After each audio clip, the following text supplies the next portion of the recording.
আসসালামু আলাইকুম সবাইকে সিএনসি 3D মাস্টার 3D চ্যানেলের পক্ষ থেকে অনেক অনেক শুভেচ্ছা আবারও জানাচ্ছি। এবং দেখেন আজকে স্যার আমাদেরকে হাতে কলমে প্র্যাকটিক্যাল দেখাচ্ছে যে কিভাবে আসলে একটা লতার জয়েন থাকে বা কোথা থেকে এই লতাটার উৎস থাকে, কোথা থেকে লতাটা উঠবে, সেগুলো স্যার আজকে আমাদেরকে হাতে কলমে প্র্যাকটিক্যালি শিক্ষা দিছে। এই দেখেন, আর এটা কিন্তু একটু রাউন্ড থাকবে, যে এরকম ভাবে সুন্দরভাবে রাউন্ড থাকবে। জি স্যার। রাউন্ড থাকার পর তারপর এটা আমার ইয়াটা হয়ে গেল।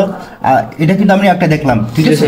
তারপর তো আপনারা দেখতেই পাচ্ছেন যে স্যার আমাদেরকে শিক্ষা দিচ্ছে। আমি আসলে আশাবাদী যে এইরকম ভাবে প্র্যাকটিক্যালি ভাবে হাতে কলমে ধরে ধরে অন্য কোনো ট্রেনিং সেন্টার আসলে শেখায় না। তো ইনশাল্লাহ আপনারা যারা 3D বা 2D RID এই সিএনসি কমিউনিটির কাজগুলো শিখতে চান, তারা অবশ্যই যদি ভালো কিছু করতে চান তাহলে অবশ্যই আমাদের স্যার আছে, এই স্যারের কাছে আসতে পারেন।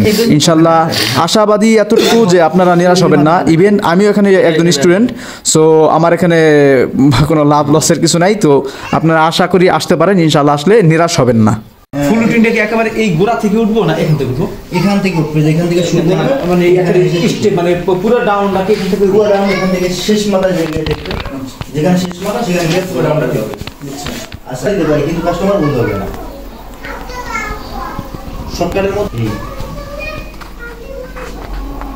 ঠিক আছে, যদি এটা আমি দেই কাস্টমার বুঝতে হবে না। আর এটা